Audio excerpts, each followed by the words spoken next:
Good evening and welcome to Toxic Masculinity, episode 24, the least professional live stream on YouTube. Today's episode, we are talking about Biden's amazing frozen moment. And Anthony Mark has posted what I believe to be a very amusing comment here in the comment section. So we're going to get straight to the comment section. This is not a super chat. This is just Anthony Mark being Anthony Mark. And he writes, my internet freezes less often than Joe Biden. And I just thought that was brilliant. So thank you, Anthony, for posting that. Yeah, you can see we're one man down. And so, as I said, the least and I've lost my voice almost because I was in a nightclub. I'm 44 years old. I'm going to nightclubs because you know what? I don't know why. I don't know why. I hate nightclubs, actually. I hate drinking. I hate smoking. I hate all those things. But I was at a nightclub the other night, and you got to scream to talk to anybody.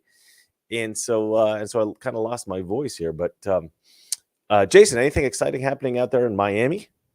Nope, nothing. No nightclubs. You did ask me to send you a video of the nightclub in question. What did you think of it? It's pretty good. But you know, I live in Miami, so we have some seriously amazing nightclubs here. So not that impressed, but it was good. Oh, Bali, I guess. I don't believe that for a second. It's a pretty amazing club. All right. Well, I think we should just get straight into the news because you know what? There's some pretty fun and funny stuff going on here. What do we got? What do we got up first, my friend? We've got a Libs of TikTok post. Chuck Schumer just deleted this post where he got insanely ratioed for not knowing how to make a cheeseburger. It's funny because and then she writes, Democrats try to be relatable without being super cringe challenge. Impossible. Like he puts cheese on a raw burger in a grill. Like it's burger. Yeah, how do you flip that burger? How do you flip that burger? Exactly. I mean, the funny thing is it's not really about the experience of having grilled before. It's just like common sense, you know. It's like logic and reason. Yeah. But I guess they're so out of it. I guess they're so out of touch that. Yeah, this is him flipping the burgers, and Chuck Schumer. This is the original post. And I actually reposted this myself. And you can see that here's the burger with the cheese on it. Like he's such an idiot. I mean, it's obviously like posed, and you can't even really see a flame. There's like a little orange in here, so maybe there's something on. It doesn't even look like they're cooking anything. It doesn't even look like they're grilling anything. You know, he got his little Mexican helper to set it all up. Exactly. You know? His illegal immigrant assistant. I actually posted about this, but it was disappeared. Because he where did I post that? Oh, I've got this is like Inception. That's crazy. Where is it? I posted it. There we go. So you can see it's gone. Chuck Schumer, and I wrote, Chuck Schumer has apparently set up a photo of himself appearing to grill with raw hamburger with cheese on it and no flames or smoke, indicating that he's never grilled anything before. Some have said this is a metaphor for the Democrat Party. Everything is fake. And just total incompetence is what I should have written. Yeah, that's the other thing. G.I. Jose. Yeah, you're right. About the propane thing. Like, come on, man. Like, if you want to grill, you got to use real wood and stuff. You know? Oh yeah, charcoal or I like the wood. I like using wood. Sure, yeah. I mean, my brother has. I think all my family, like everybody in my family now, has a smoker. That's like the cool new thing that everybody has. I do not because I don't have a house, so I don't have a smoker. But you know, it's so typical that like it's so typical. And if you look at his face, man. Like they eventually get the evil starts coming out on their face. You can just see he's always looked like that though. He's always looked like that. Yeah, but when they're a little younger, they're a little less. Like it gets more and more the evil they do, the more and more it comes out in their face. Look at that evil. Yeah. Yeah, look at that. It's like straight out of a movie, like a evil freaking. Mastermind. Conan O'Brien used to do this thing where they'd be like, "Oh, they're doing a movie about Washington D.C. Here are the actors going to play these politicians and whatnot." And for Chuck Schumer, he always used from Sesame Street, the Count from Sesame Street. One Robert. It does. Yeah, he looks like that. So anyway, I always thought that was quite funny. All right, we'll get rid of his nasty, evil mug. But anyway, yeah, I thought that was quite a funny thing.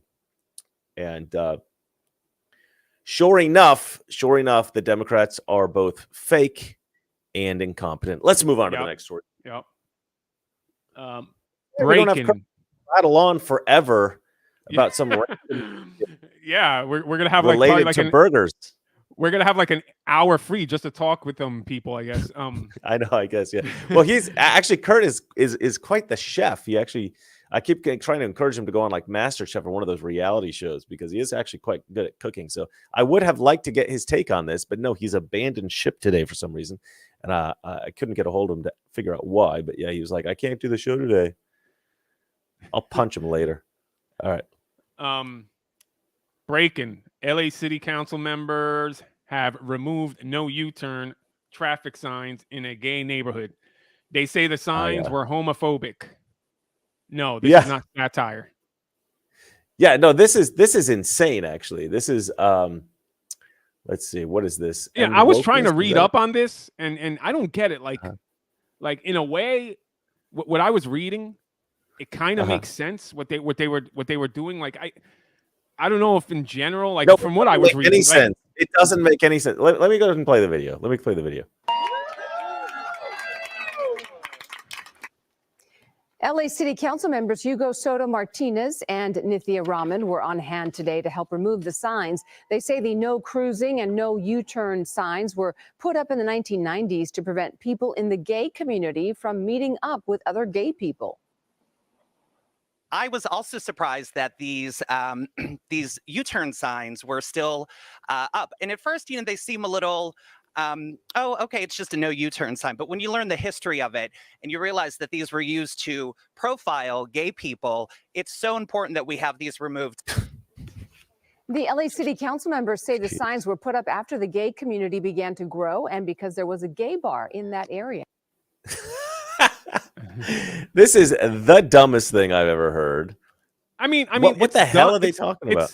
It's dumb, but yeah, like I don't get it. Like it's dumb, but I mean, if that's what they feel like, because I don't think they're saying like every U-turn sign should be taken down because so like if I mean, I don't want to like go off on them for that one. Maybe there is some history to it. I don't know. I know they want it for publicity and all that. Like this is a no. But even okay, like listen, hold on a second. Even if there is a history, of like trying to stop men from cruising down the boulevard looking for gay sex, not exactly sure that that's a bad thing. Like if that's why now if the signs were up for that reason. And that, that's something that maybe they're not worried about happening anymore because of, Grindr or other social media apps that allow the gay men to hook up without having to cruise down the boulevard. Oh, hey, we've lost Kurt and we've lost Jason. What is going on today? Oh, he's back. And they think, okay, just as a practical measure, we can go ahead and take the signs down because there's no, but like, you just don't want in any town in America, whether it be Los Angeles or even San Francisco, you wouldn't want gay men cruising down the street looking for dudes to take home with them, openly in public. Like that's gross. And like, it's kind of like if you were to create a traffic law or some kind of like little thing to try to prohibit men from picking up prostitutes on a particular street, right? Or something like that. Like I wouldn't sit there and go, oh, those horrible people, they just hate men who want to get with prostitutes. It's like, well, no, there's no bigotry there. You're just trying to remove sexual depravity from being practiced openly in the city. I get that, but that's what their thing is all about, So so you're sympathizing with people who feel bigoted because the rest of us don't want to see Yeah, their I'm sexual playing devil's depravity. advocate here. No, that's the worst take I- ever, I- Jason. You should be ashamed of I'd yourself. I'd have more of an issue if they wanted to get rid of all U-turn signs because I don't know, it meant some kind of like, I don't know, homophobic thing or something. But I mean, I don't know. It's okay. First of all, if they were trying to do that, correct. It wasn't about being homophobic. They weren't. What do they call it? Profiling gay people, right?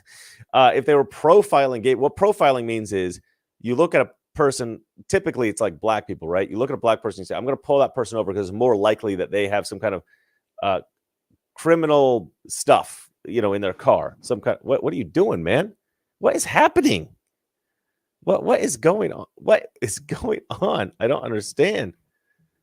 There's the flag. It's not it's old 1776 flag. So okay, it's not, all right. There's it's people not in your the regular chat. American flag. Yeah. You could just say, Chris. Chris, Sorry, could you Chris. stop talking for a second? I've got to address a question. No, in the you can chat. keep talking. You can keep talking. Just showing it. Obviously not. You were going a little distracting. You were going on a good point. I didn't want to interrupt you. Okay, but anyway, the point I'm trying to make is, if you try to stop a particular group of people from doing something that the rest of society considers to be depraved openly in front of everybody, that's not targeting them because you hate them. That's not homophobia. That's like, if you try to stop, if for whatever reason in a particular neighborhood, young black men, which is happening in Chicago and like Philadelphia and places like this, are shoplifting, going in like hordes and shoplifting, and they start policing that neighborhood because they want to stop the black men shoplifting. They're not doing that because they hate black people. They're doing it because they're stopping shoplifters. You know what I mean? So even if it's for the reasons that they're saying, which I'm not even convinced that it is, but if it is, fine. They're going after the openly picking up dudes on the street for sex. They're not going after them specifically because they're gay. They would have had that problem. They would have wanted to do that even if it was like heterosexual hooking up.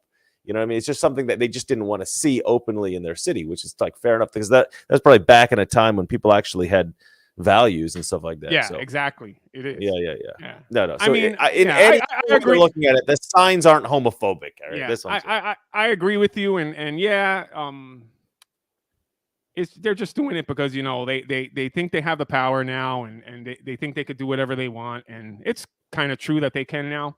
So let them have their moment, because the reckoning is coming soon. So and by the reckoning he means of course the apocalypse. So the assassin of the gray has written I hate criminals, their color is irrelevant.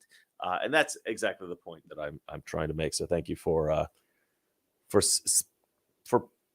posting that in I think a very succinct and clear way. Jason, let's move on to the next, hopefully non-gay story. President Biden says he is still proud of his son for getting away with everything else he did. That is a Babylon Bee joke. Yeah. I had him post this because I thought this was quite funny, right? So obviously Hunter Biden, this is something we need to cover. Hunter Biden has been found guilty, I believe, or is that right? Was he found guilty? Yeah. He's in a little bit of trouble here because he wrote something incorrectly on a federal form to try to get a gun, which is a federal crime, and now he's in big trouble. Gosh darn it. He went through the court system, and and justice was blind and worked appropriately and all this kind of thing. And so Babylon Bee says, but you know what? Joe Biden's still proud of his son for all the stuff he did get away with, which I just love that. Maybe he didn't get away with this one, but he got, and I believe, was it last episode that we talked about this, or was this something? I think this was last episode we talked about this, or I might have talked about this on another show. But there's this, there was a report that talked about how Joe Biden was apparently saying that the judicial system was like rigged against him or something like that, because Hunter Biden was found guilty of this, and it's just like the most laughable thing I've ever heard. now, just to be clear, let me just explain my belief about what happened with the Hunter Biden gun thing. And I think it's pretty obvious to everybody watching the show, but I'm just going to say it anyway, because, I feel like because we kinda need to go spoke over this. about this. Yeah. I mean, the Hunter Biden gun thing is so unbelievably dumb. It's such a weak, insignificant crime. Yeah. Hunter Biden has committed such horrific, atrocious crimes, selling influence to foreign agents, basically taking bribes on behalf of his father. This is stuff that obviously Joe Biden needs to be tried and convicted for and go to prison for. This is stuff that, Hunter Biden's wrapped up in. He needs to be tried and convicted of this stuff. But instead, Hunter Biden makes millions of dollars off of his paintings in order to, launder the bribe money and everything that he's been doing. So we're in this situation where the Democrats went after Trump illegitimately, right? They made up crimes. They applied crimes that shouldn't have been applied to Donald Trump. They rigged the trial. They rigged the jury outcome. Donald Trump is now a convicted felon, which obviously nobody really believes, And it's funny because they're putting up billboards and stuff like, Trump is a convicted felon. Ha ha ha ha ha. And I'm just like, that's just going to remind people how corrupt you guys are. And it's going to help Trump win. So we've got this rigged judicial system against Donald Trump. And then in order to create the illusion of fairness, they also try Hunter Biden for a totally insignificant crime for which he will get absolutely zero punishment. There'll probably be a minor fine that's attached to it, slap on the wrist. They've already started speculating about that. And they say because he doesn't have any priors, which is hilarious, even though he admitted to all kinds of crimes in his book. Oh my God. The family is so corrupt. Trump is totally clean. They convict Trump of, felonies that, he's going to go to prison for. And they give Hunter a slap on the wrist because they're saying, oh, look, it's not a two-tier justice system. It's totally fair, guys. Look, a squirrel. They're trying to create what I call the illusion of impartiality. That's how I describe it. And I think I may have mentioned that last time. So we don't need to, I guess, harp on this subject, but it's just something I wanted to talk about again because I think it's important. Oh, and in solidarity with Trump, today, Jason Labrada has worn his orange jumpsuit. Yep. I'm waiting for you to say something, Jason, but you just keep saying yup and waiting for me to, I guess, move on to the next story. I have nothing. All right. Yeah, that's all you have to say. We're good. That'll work. That's something. Kurt's not here, so usually I play off of faster. I know it's going so much faster. All right. Next story is former employee of Google, I guess. Google Maps lacks scenic route option because of DEI, which was very interesting. I found this article very interesting. Yeah, this is pretty crazy. So again, Democrats or lefty liberals risking people's lives. Let me go ahead and just read this real quick. It says, Tom's Guide reports that in a recent deleted thread on X, Casey Climbs, who worked as a senior UX researcher for Google Maps between 2017 and 2021, revealed the reasoning behind the absence of a scenic route option in the popular navigation app. According to Climbs, the current Google Map algorithm is objective, and any shift towards nice or scenic routes would require the incorporation of a new subset of variables that would introduce bias into the product. What they mean by objective is there's just one criteria, which is, how do I get to my destination the fastest? That's what it means by objective. And when they say would introduce bias, what they mean is if you say scenic route, it'll take you through white neighborhoods. That's literally what they mean. Let me go ahead and remove this and put up another screen, which is the actual. Here's the actual tweet here. The reason Google Maps sent you down a low income. This is this person's take on it, which I think is quite good, actually. The reason Google Maps sent you down a low income route and you got mugged is because a group of Google engineers decided we need to redistribute your money according to their desires. So what they're specifically talking about here is the walk, like because you can choose to, use Google Maps for driving somewhere or walking somewhere. And if you choose to walk somewhere, instead of taking you through a scenic route, which might be a little bit more beautiful and nice, but maybe take you a little longer, they don't even have that option. So they're just like, we're going to get you there the fastest no matter what, because, we don't want to bias you to essentially to go after, to walk past white businesses. We're going to force you to potentially walk past black businesses or Hispanic businesses or whatever, regardless of how dangerous that street might be. Google Maps does not take your safety into account when they give you a route. So this guy writes, and this guy wasn't actually, I don't even think he was criticizing Google. I think he was trying to praise them, which is the funniest thing. Yep. This guy writes, the Google Maps routing algorithm selects the fastest route between your location and your destination. That means every segment of the street network has an equal chance of being traveled, given the commonality of location/destination details, deltas and street segment connectivity. The current algorithm is basically objective. Any shift towards nice or scenic routes is going to take some new set of variables into account. Beautiful architecture, street trees. I've never heard of trees on a street referred to as street trees before, etc. This naturally introduces bias into the system, again at a global scale. And when he says bias, what he means is like unintentional racism, right? That's what he means by bias. But that's okay. It's not actually racism to say I want to go past a more beautiful street or a safe street. Okay.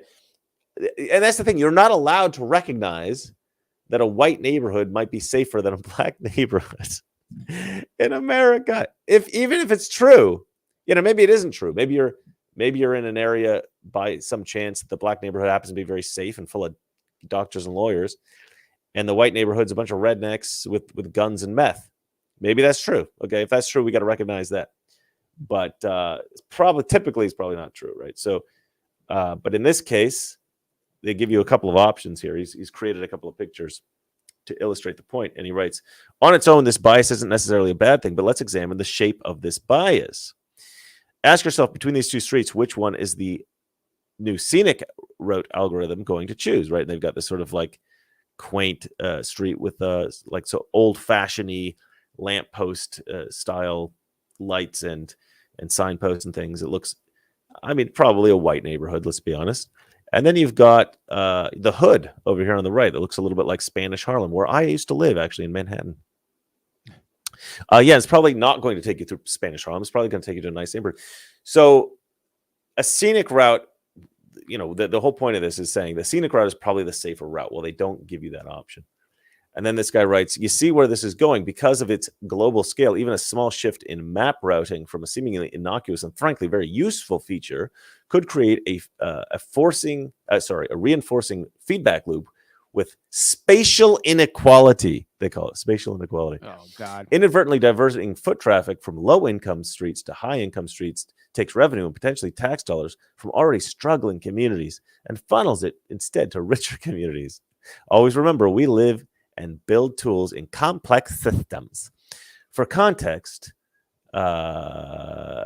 something, I don't know what IMA means. This idea was usually discussed with regard to walking navigation specifically. Additional context, I'm sharing my opinion, blah, blah, blah. It's not the opinion of the company, whatever, who cares?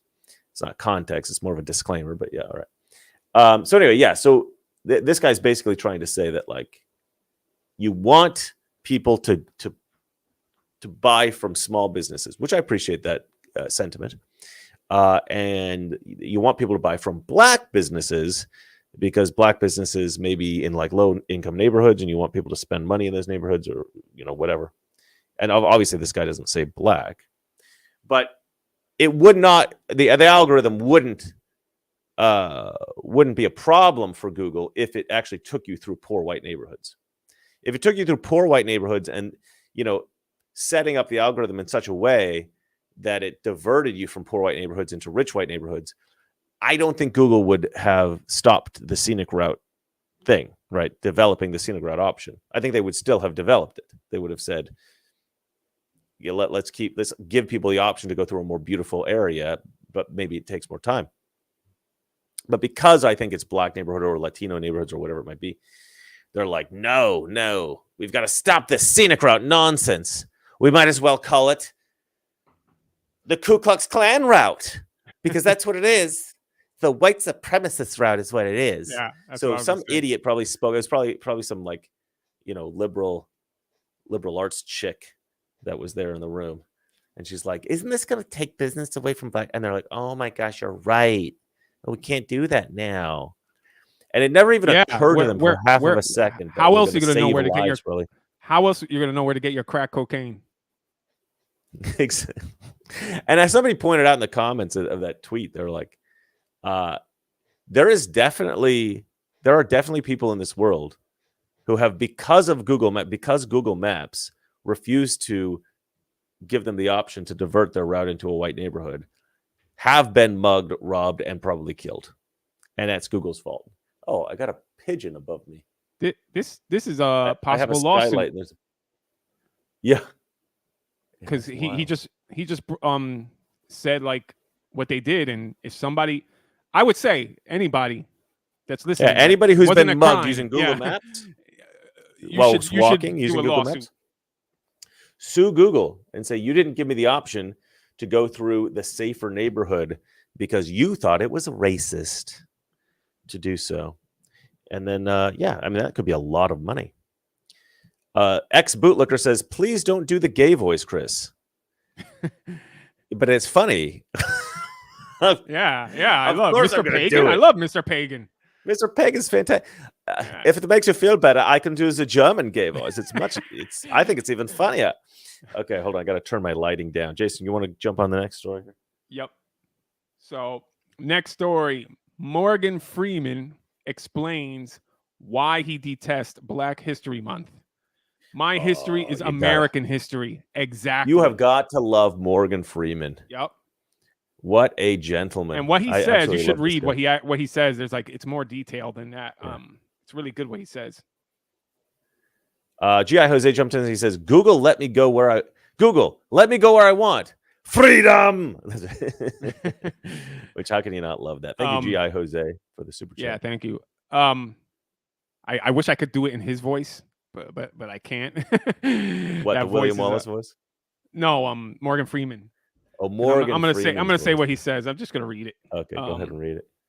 2 things I can say publicly that I do not like. Black History Month is an insult. You're going to relegate my history to a month. Then he goes on and says, also, African American is an insult. It's great. I don't subscribe to that title. Black people have had different titles all the way back to the N-word. And I do not know how these things get such a grit, but everyone uses African American. Man, if we accept that, in fact, we are all bigots, that we are hardwired to be biased, then we can accept that, okay, that's going to be the first thing in our brains. But the second thing in our brains can be our cautious effort at acceptance, he said. I mean, yeah, and I don't know if I agree with him entirely on that, but I do think that racism is a sort of natural inborn I'm thing. Sorry. Actually, Chris, I read the wrong thing.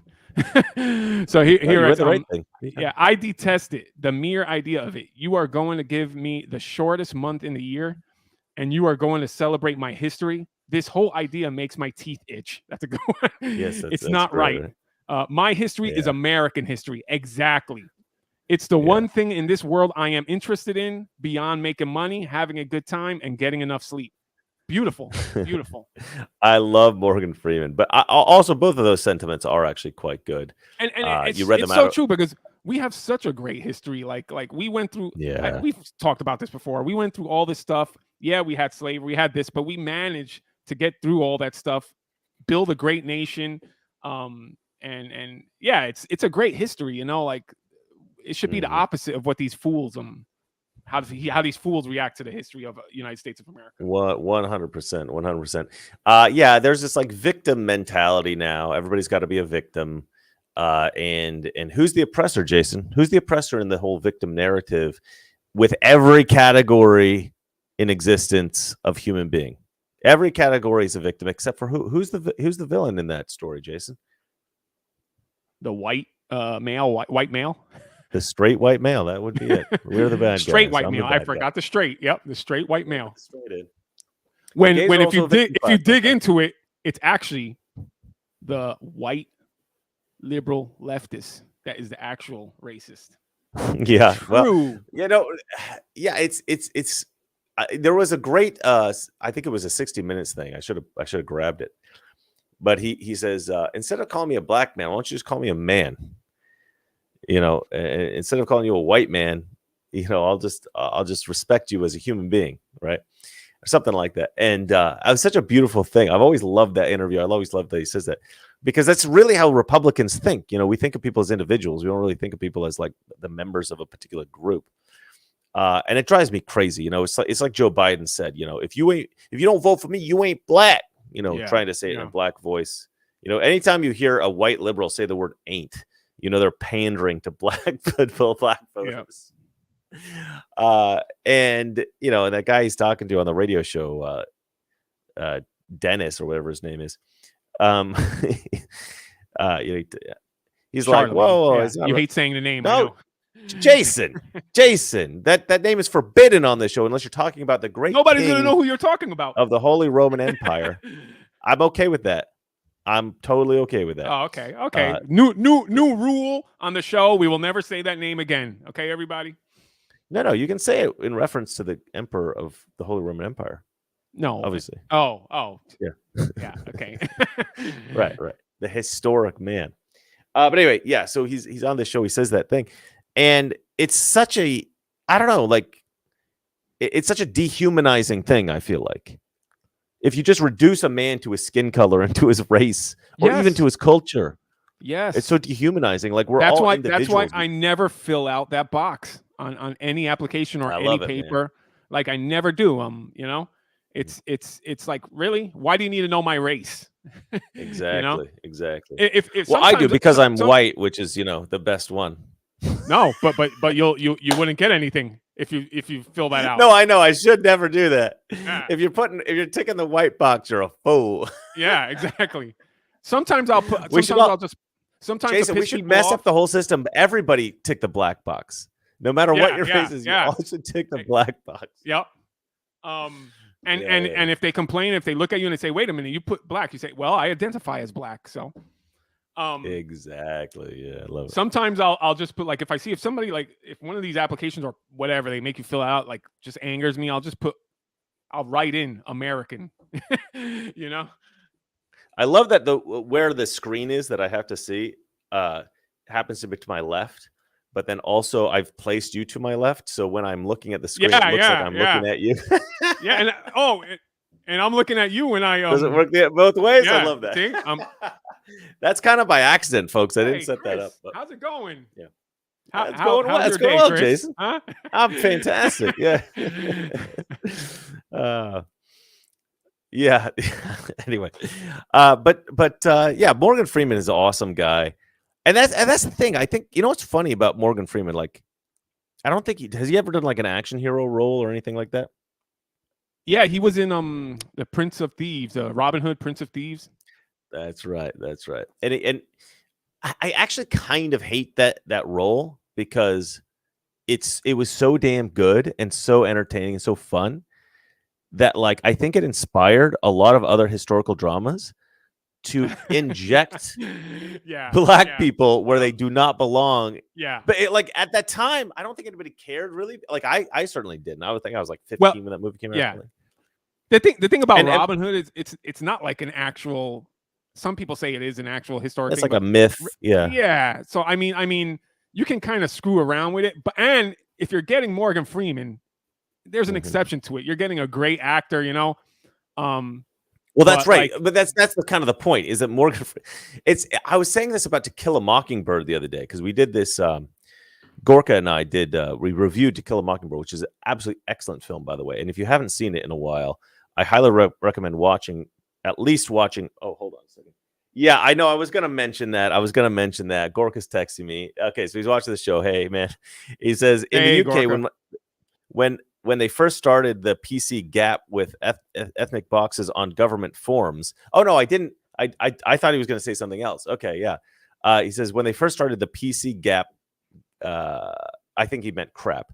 They first started the PC crap with the ethnic boxes on government forms. My ornery dad always put other and then filled in white Mongolian. I absolutely loved it. That's amazing.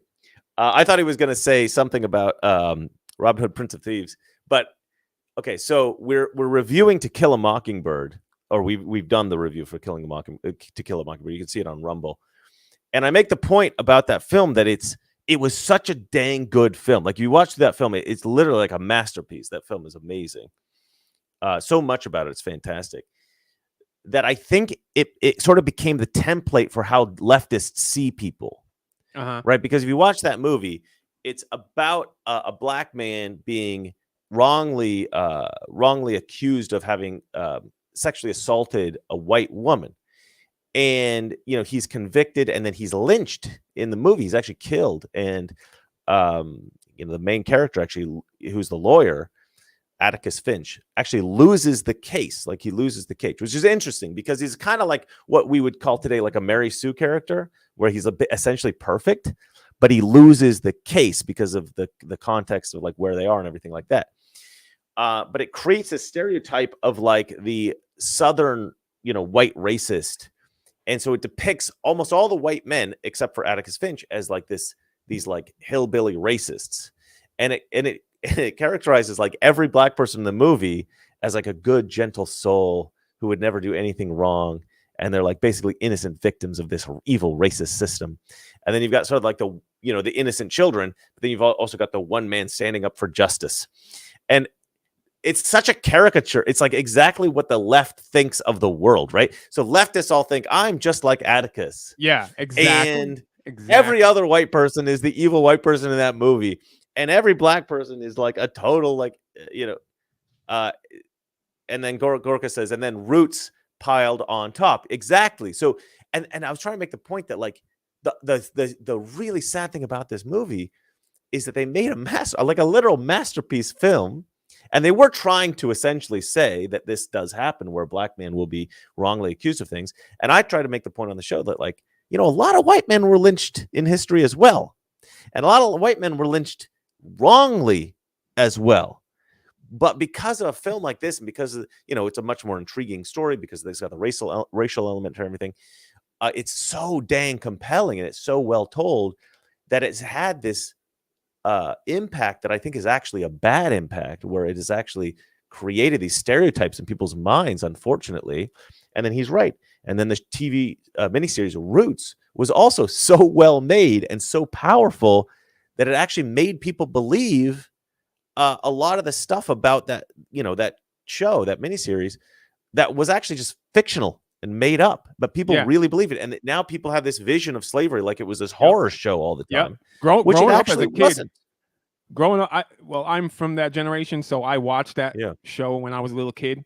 And growing up, you were like, just from that show alone, brainwashed to think like it was the most horrible atrocities, genocide. It was like you felt so horrible for for these people, which and when you actually do your digging, I did one summer. I just said, you know what, I need to like do my research on my own. I can't be going by like films and movie and TV shows and what people are saying, documentaries. And because the only people that fight against this narrative are like white supremacists and like genuinely like racists, and so nobody even wants to listen to those people. So anyway, one summer I was like, you know what, I'm just gonna dive into this. I'm gonna get the real history of the United States of America, and I made sure to get like, everybody should do this. If you're an American, if you're not an American, whatever, everybody should do this. I probably got like 100 books that summer, and I got books from not modern day books, a few, but I got some books from the 50s, from the 30s, and I got the original text from the people that were there that lived it.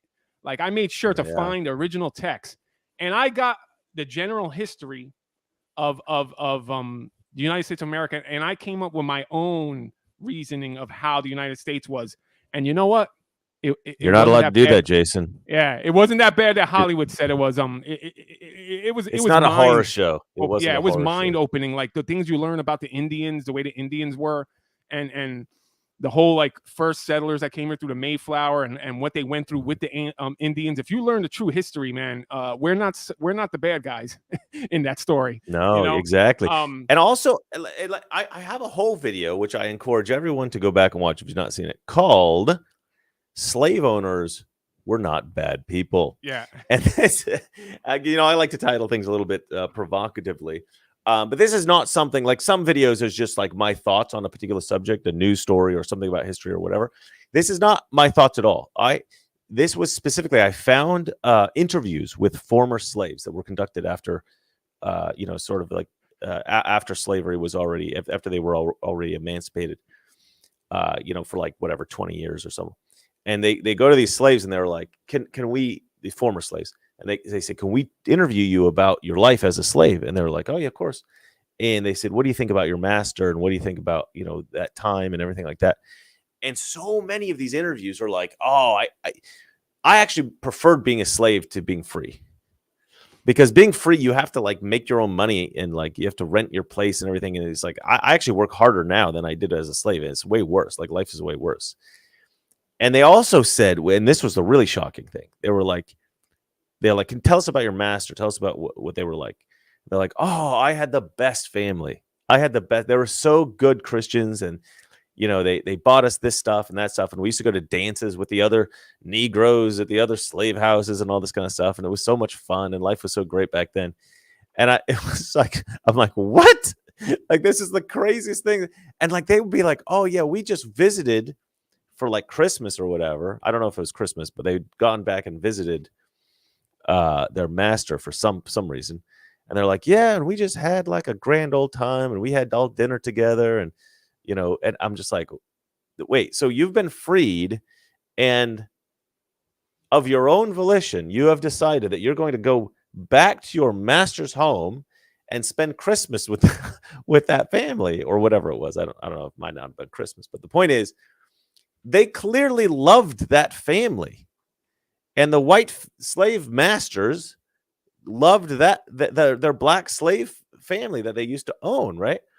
And so it wasn't always the horror show. A lot of times it was actually like loving relationships between different families that had to like live in close proximity. And all you ever hear about is the Hollywood version of this horror show that's just not necessarily real. So yeah, you're 100% right, yeah. Jason. Film and movies and television, that was the left's ideal tool, because if you don't even have to go to like the whole slave thing and the racist thing, you could even go to like how they made men useless.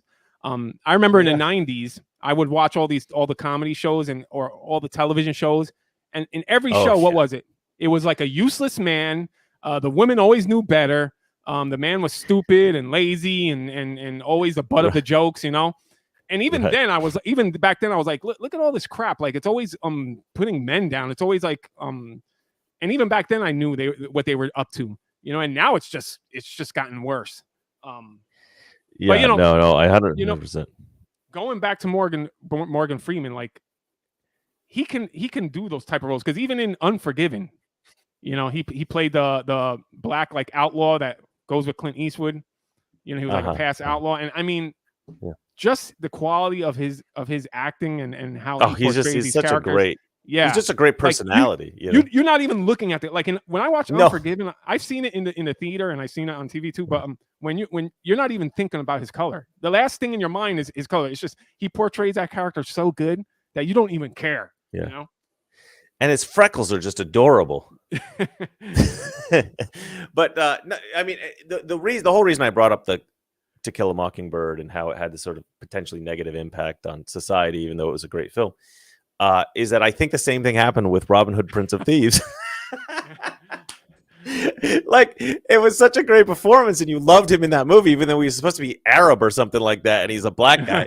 None of it made any sense. Yeah. other filmmakers are like, oh, that's cool. I like to put a black guy in the Middle Ages. That's funny. That's the thing that got me with that movie. Like back then, I was like, I saw that movie in the theaters. I waited on a line. Yeah, me too. And I was like 15, and I still thought it was stupid. The line was like a block long, you know. But the funny thing about that movie for me was like the accents. I'm like, okay, you have these American people. I'm like, they couldn't even come up with a British accent. Come on, man, you're actors. No. Kevin Costner got a lot of crap for that. And actually, if you watch the first scenes of that film where they're sort of like walking together, Kevin Costner does try to speak with an English accent for like the very beginning of the film. It's just terrible. So he just had to get rid. But it was so good. Like besides that, like I don't know, it was just such a good like made movie. It was just fun to watch. You know what? I got to put it on the list. It's one that at some point we'll have to do for making movies great again, because I love that. I don't think they've made a better Robin Hood than that. I know the one with Russell Crowe. I think it was the one with Russell Crowe wasn't that bad. I didn't see it, and I have no interest in it. Dame Frodo Lives jumped in with $4.99, and she says, the history of man is the history of war. We live in a fallen world. The USA took a 5,000-year leap with our Constitution. Yes. That's a good point. I mean, that's such a beautifully said thing. It really is. It's amazing. It is, because we are the only nation, like pretty much with a constitution like that. And you're right. Yeah. That constitution is what made this country, I guess, have a foundation. It's been hard to topple, you know? Yeah. I don't know if you made that up, Dame Frodo Lives, who, by the way, we're going to have her be a guest on the show soon. But I don't know if you made that up or you stole that from somebody, but that's brilliant. I love that concept of a 5,000-year leap. Don't let us down. I want brilliant stuff like this when you're on the show. It's okay. You can be an idiot on camera, because being on camera is kind of tough, and just be brilliant in the comment section as you are. So, So you we missed all another super chat. There's another super chat, which is great. No, I'm not reading that one. MMA Fix, I'm not reading that. Okay, if people want to read that, they can jump into the comment section. He paid. Jason's reading it because he's like, why won't he read it? What? Yeah, I don't care if he paid. He knows why I'm not reading it. Did you read it? I read it, and it's hilarious. Why are you trying to get me to read it then? It's hilarious. No, I'm not reading. I'm not reading that. I don't care. Now everybody's going to read it because they're like, what does it say? Dame, it's Dame Frodo. It's a book, she says. It is a great book, The 5,000-Year Leap. Okay. I'll have to look at that. I'll have to look that up. That's pretty cool. All right, Jason, we have spent way too much time talking about Morgan Freeman. Why? Because we love Morgan Freeman. Morgan Freeman, yes. We love you. We love you. Despite the fact that we're evil Republican racists, we still love Morgan Freeman, because you know what? He's one of the special blacks. Hold on. There's another there's another super chat. Hoff Power Concrete and Simplified Crawfish Company, $10. He says, can't make the show today. Have a good one, boys. Well, thank you so much, man. We appreciate you. Thank you. You always have intelligent things to say, so we appreciate it. A lot of people are gone today. We haven't seen many super chats. We haven't seen many some of the people that we normally see. So I don't know what's going on, but I see some new people. Exactly. I know there's quite a few people here. So if you guys want to hear your voices to be heard on the show, send us a super chat. It doesn't have to be a lot of money, but something so that I can just see it in the, because I can't read all the comments. But if you want me to read your comment, throw in a super chat and we'll read it on the show, and we'll probably talk too much about it. Just like we talked way too much about Morgan Freeman because we love him. All right, Jason, what's the next story? Biden freezes before Obama grabs his arm and leads him off stage. Have we already reached the pinnacle? This story, the story to end all stories of this particular show. Oh, Sebastian Gorka. By the way, Dame Frodo Lives. Sebastian Gorka has commented on your comment, and he says, "Brava." To Dame Frodo. He really appreciates that comment. He thought that was brilliant. All right. Let's have a look at this. Go back. Waving. They're waving to the crowd. This is a big fundraiser with Barack Obama, Jimmy Kimmel, some other celebrities, and Joe Biden. Joe Biden just freezes. Suddenly, just who knows what's going on with his short circuit. Barack Obama's like, "Come on there, buddy. All right, yep, okay, we're gonna just get off the stage here. All right, I'm gonna and then his shuffle. Cool. Then he shuffles off like a robot, like an Elon Musk robot. But like, I think this was a mistake. Like, what is he thinking? He could have just patted him on the back from the beginning, and then probably nobody would have noticed what was going on. But he literally grabs him like Obama. Child. No, what? Obama. He can't hide it. He wants to show everybody, look, I'm the one in charge here. Let me guide this old man. Yeah, there was a news story that I read. I don't remember what the publication was, but they were theorizing that there's a certain select group of very powerful Democrats that they believe that will all basically team up and say Biden's too old if he loses the first debate, which of course he will lose the first debate. Quick question. I posted this on Twitter. I'm curious what you guys have to say. Actually, you know what? Let's just do that. Sorry. When we're done with this, let's go ahead and read that tweet, and we'll go ahead and read through the comments because I think it's quite good. A good thing to go. But let's okay, let me go back here. I want to stop sharing because I want to share another video with you guys. So it's obvious that this guy's got something's wrong with his brain. Okay. And it's a bit sad, right? But it's also ridiculous. It's ridiculous I'm not sad.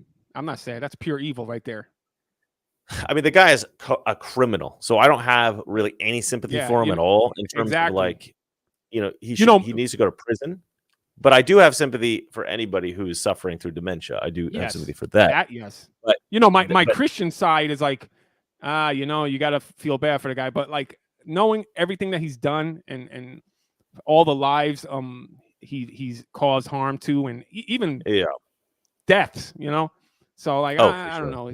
It's just like Google Maps causes deaths. Anyway, Biden, I can compartmentalize. I can feel bad for him for being sick and having dementia because I don't think you shouldn't wish that on your worst enemy. But I can also feel zero sympathy for him for going to prison for the rest of his life, even if he does have dementia. Screw that, Chris. Guy. They wish that on us all the time. They're always saying, "Oh, I know, but I'm not. But I'm not them. I'm not them. I'm not them." All right, so I want to go ahead and play a video here, which I think you guys will appreciate, about how the left is trying to frame this whole situation, this whole narrative of Biden having to be led off the stage like a doddering old man by his son-in-law, Barack Obama, because that's what it looks like, right? It looks like Barack Obama is like the son-in-law going, okay, Dad, we got to get off the stage now. I know that your brains doesn't work 100% anymore, but follow me. And so this is how they're trying to frame it. This is Nicole Wallace on MSNBC trying to pretend that there's nothing wrong with Joe Biden. It's all about how we cut the videos. There's a growing and insidious trend in right-wing media, broadcast, print, and social media. It is to take highly misleading and selectively edited videos of President Biden directly from Republican National Committee social media accounts and then use those videos to spread messages virally to cast doubt on President Biden's fitness for office. Here is this headline from the New York Post, quote, Biden appears to freeze up, has to be led off stage by Obama at Megabucks LA fundraiser. The full video posted by Biden finance chair on Twitter shows something entirely different. Biden reacting to applause and then walking off stage with former President Obama. It comes less than 1 week after the New York Post. Did you notice that? Did you notice how they cut to a long shot where it actually hides how Obama grabs his arm? Yeah, she's trying to suggest that and David Hogg did the same thing.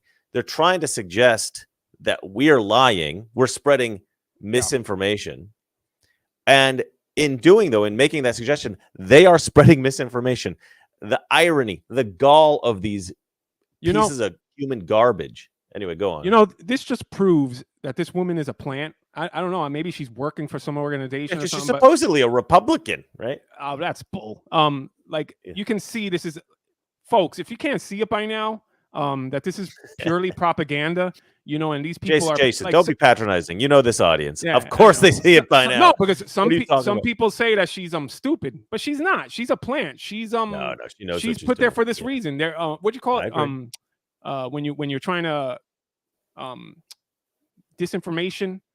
Actually, they're the ones doing the disinformation. Gaslighting, you know, gaslighting. Yeah, gaslighting, Yeah. trying to make you think another way. You know, it's so obvious. It's so obvious. I saw an article. I saw an article the other day where somebody was like, some leftist was like, you know, Donald Trump has been slurring his words and clearly having lapses in you know, in his thinking and all this kind of stuff. And I thought, wow. I mean, there's gaslighting, and then there's whatever the hell this is. Like, you know what I mean? They're just mischaracterizing Trump with the attributes of Joe Biden, and they're saying, "Look at Trump! Look at Trump! He's so senile." Yeah. I mean, because I understand gaslighting is something that you do that actually has, I believe, some chance of working.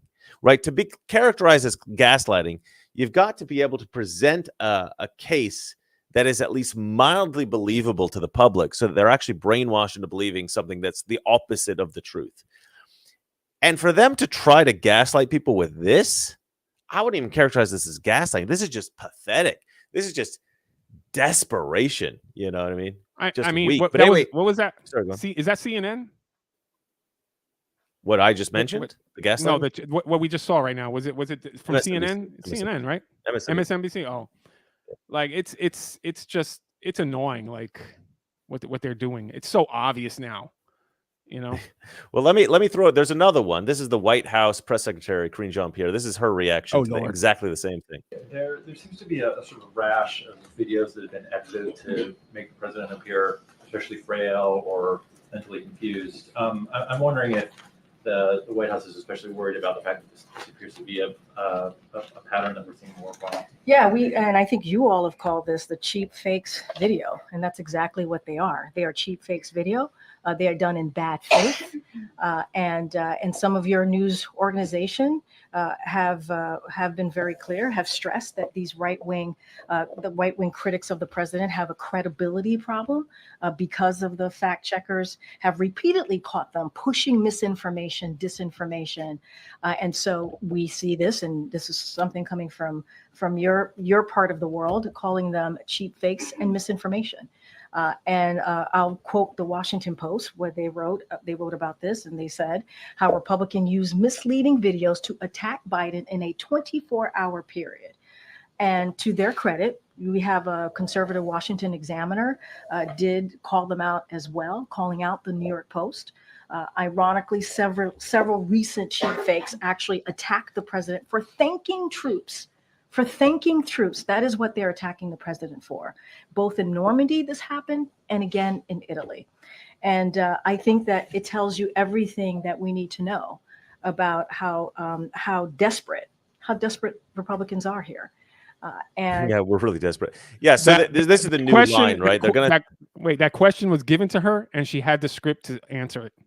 Exactly. It was already planned. Exactly. It was already planned. It was already planned. Because yeah, the question was come on. planted. Are we stupid? Like, you can see this is propaganda. Like, this is treason for me. What this woman is doing, it's treason. Yeah. Like, she needs a pay too. But like the video was a wide shot. There's no cutting. There's no editing. You can obviously see what happened. So she's lying. This is treasonous. No. No, she's lying. But the this is the term that they're all going to start using now. You're going to hear this quite a lot. Cheap fakes, right? Somebody came up with this in like a brainstorming meeting at a think tank, and they're like, "Oh, we'll call them cheap fakes," and they got that press release out. So that's gonna.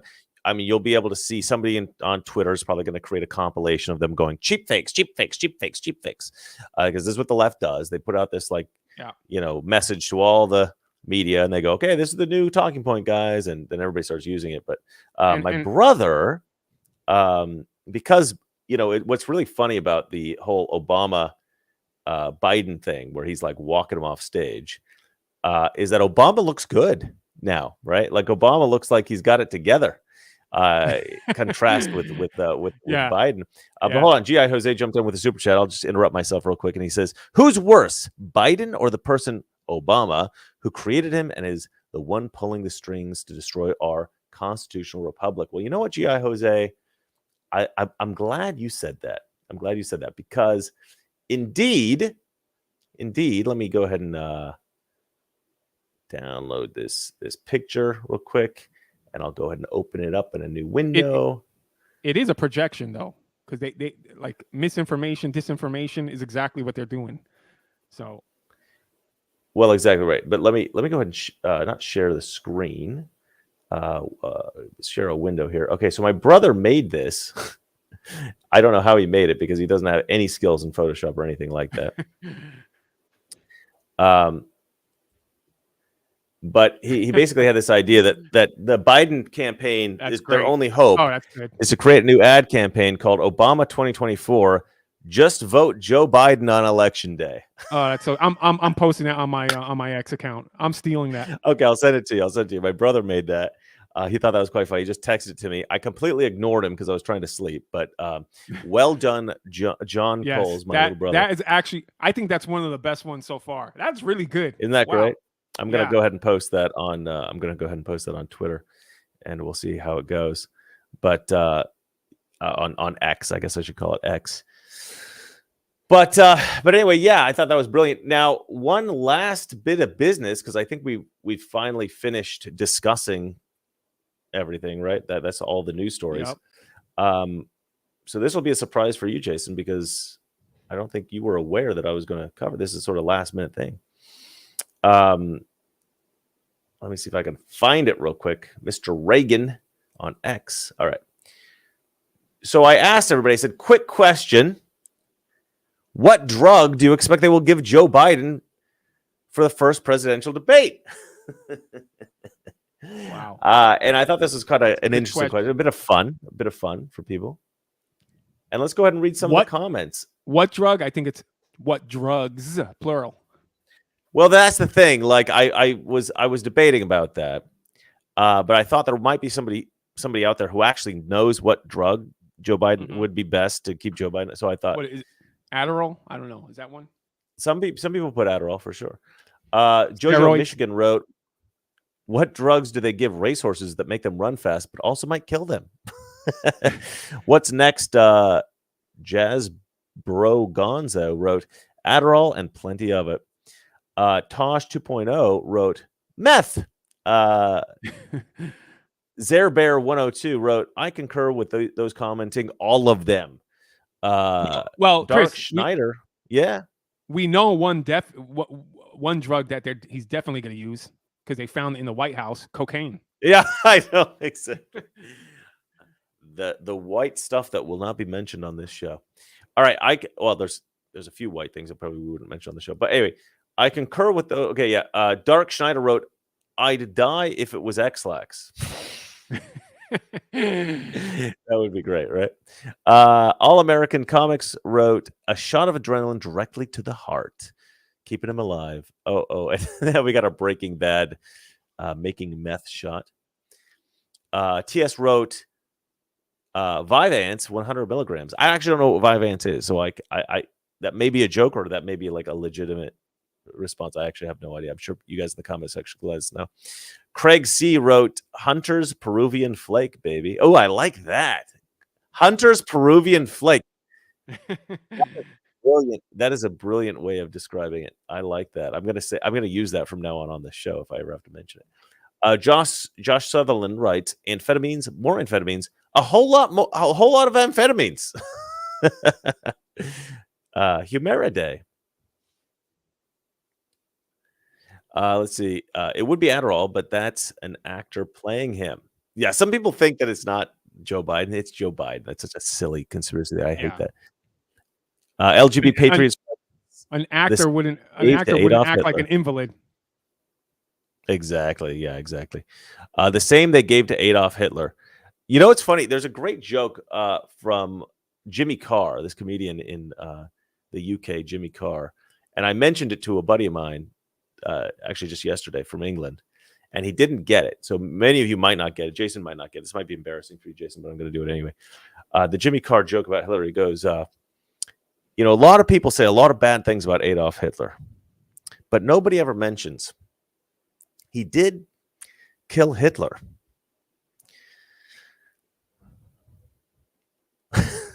It's taking him a while. He'll get it. Because Hitler committed suicide. I got it. Oh, why you couldn't give me a sympathy laugh? You got to indicate that you got it, man. I got it, but yeah, I guess. Yeah, I thought it was a great joke.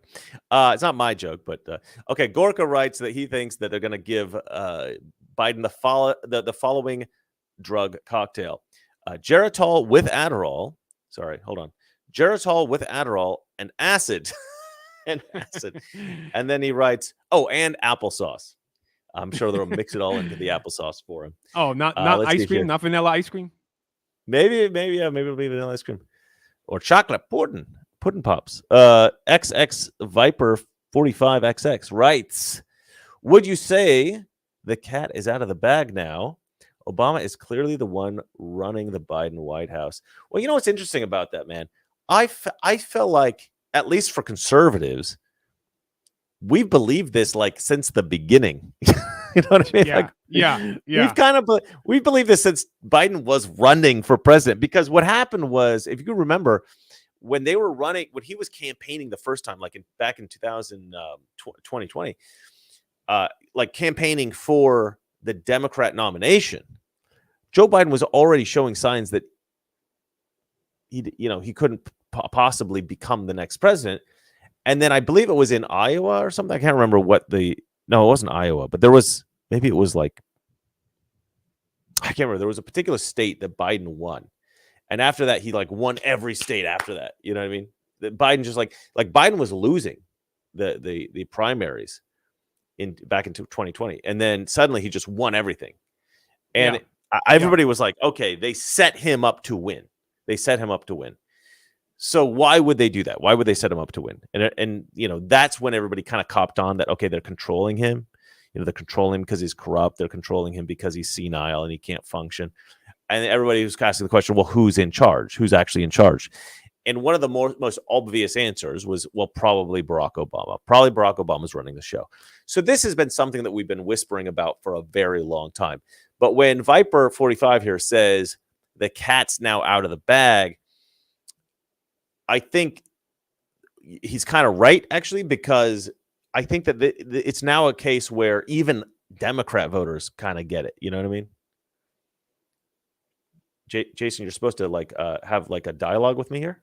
No, I was gonna say he's off in space. He's doing his own thing. I was letting you do your thing. No, I was gonna say even before that, like when Obama left the White House, notice how he made a base camp in I think it was in Washington, right? Yeah, he never left DC. That's the thing. He never left. Traditionally, all presidents, once they're out of office, they leave DC to create the appearance that, well, I'm not going to interfere with this next president. It's his ball. And Obama never did that. Yeah, and in that house, he also had there working with him Rice. What's her name again? Susan Rice. Yeah, Susan Rice. Yeah. They were all there. So they had the shadow. No, and I just did a report. I literally just did a report about Mike Milley. If you've not seen that video, it's one of the best videos I think I've ever done. And it's just about and actually I used some Gorka stuff because he wrote me, because Sebastian Gorka hates Mike Milley. Like he's like, I don't want to put words in his mouth. I'm characterizing my perception of Gorka talking about Mike Milley. He like really hates that guy. And he's like that guy needs to go to prison. He's like, he's a traitor, like this stuff. I'm with him on that. I can't stand the guy. I'm with him on that. Well, the thing is, when he's military, on Mark Milley. So did I say Mike Milley? It's Mark Milley. If you do the research on Mark Milley, General Mark Milley, he is so corrupt, and just like what he did when Trump was in office was essentially just try to undermine everything Trump did. And my view of what he did in Afghanistan was to leave all of the equipment there, the military equipment, just so that military contractors would then be able to sell more military equipment to use our taxpayer money to resupply the military with this new equipment. That's what I think happened. And I think Milley probably got a payoff. I think he was probably, he took a bribe to do it, or maybe a future bribe. We'll see how it goes. But I think he needs to be investigated for that. because I think that because Yep. Trump was like, oh, Trump at one of his like I don't know if it was a fundraiser or anyway something at Mar-a-Lago, some event.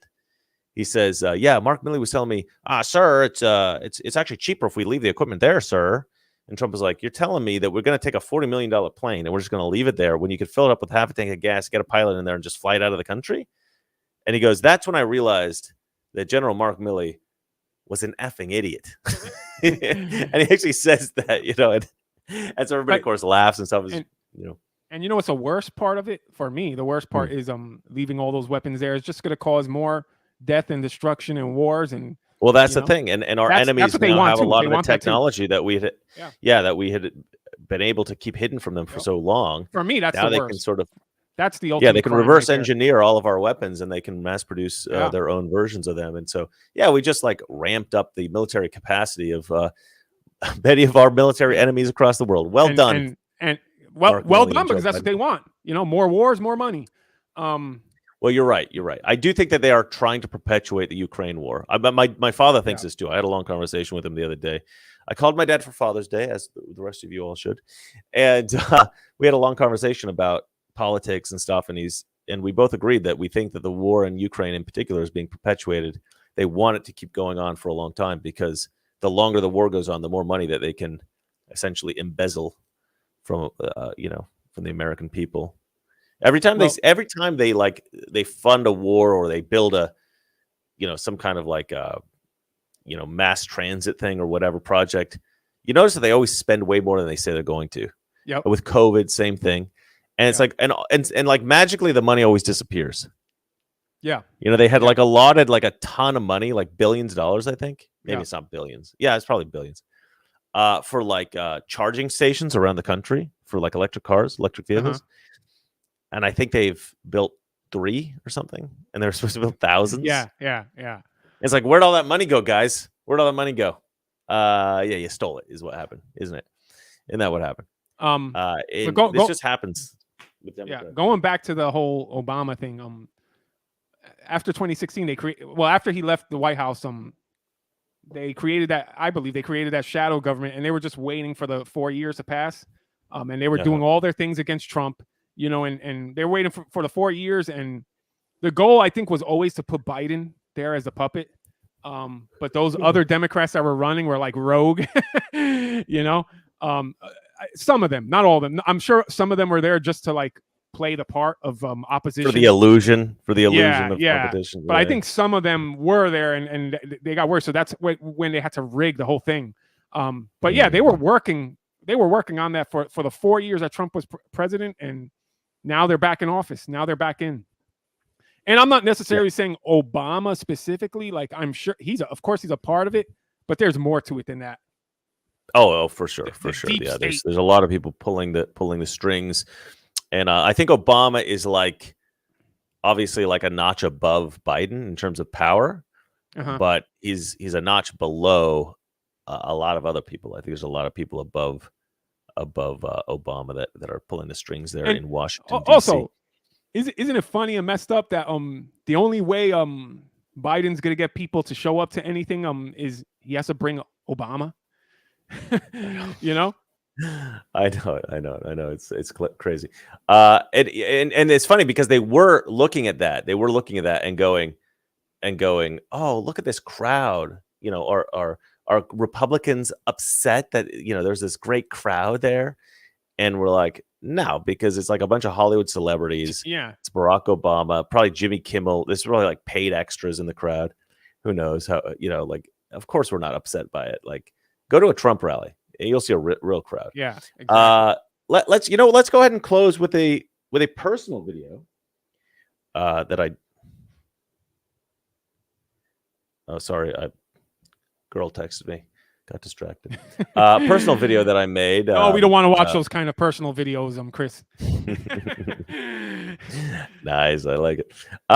This is let's see here, Mr. Reagan. So last night, this is from last night here in Indonesia, and I call this frog versus cockroach. Frog versus. This is like the Wild Kingdom. It's a beautiful moment. Let's check this out. I mean, it looks like they're going to do battle. decided to mention this. Why would the cockroach even like try to like? Why don't they just leave? It's a big cockroach. Wait for it. Who is there? Smart.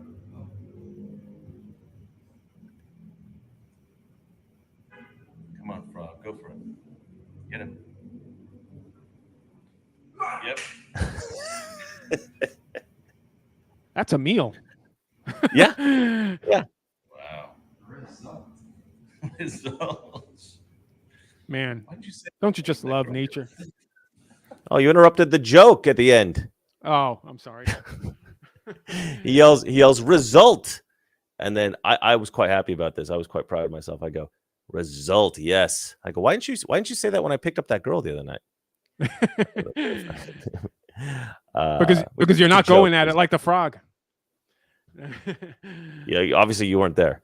Yep. But this it was cool, man. I mean, it's just a frog and an insect, but how often do you see an animal actually catch and kill its prey and eat it? That was quite fun. I mean, it was quite a cool thing. That is a common Asian frog, common Asian toad, I believe it was. And if you look those up, they're like kind of a reddish color, like a rust color. And yeah, it was a rusty reddish frog. You couldn't really tell in the video because it was so dark. But and he jumped, he ate that cockroach. Pretty crazy. Not really the most exciting video ever, but when you're there in person, it's quite a bit of fun. We're really rooting for that frog. A lot of people thought it was like in the South. They thought it was in Florida, and they were like, that's called a southern toad or something like that. And they're like, and that's not a cockroach. That's like a June bug. I'm like, I don't know. I'm in Asia, so I don't think maybe. Yeah, I was like, I don't get it. Like the cockroach didn't see the frog. I mean, come on. It was weird, right? He like kind of crawled like right toward him. I was like, you know how this is gonna end. You walk near a cockroach, like you just they start running like super fast, but there's a frog right there waiting for him, and he's just there like, oh, whatever. Yeah. You know what I think happened, Jason? I think the cockroach was using Google Maps, and they did exactly, and they didn't have the scenic route option, and so unfortunately he got into frog territory. All right, well that's it for us, ladies and gentlemen, on that joke, which I think was quite a good one. We're gonna go. We'll see you next time on Thursday night at 7 p.m. Eastern, 4 p.m. Pacific, and just like tonight, I think it'll be funny. It'll be a bit of news. It'll be a bit of political analysis, and it'll be a little bit of comedy. And hopefully next week we will have our main man back, Kurt Franklin. Until then, remember, it's not that our liberal friends are ignorant. It's just they know so much that is not so. Good night, everybody.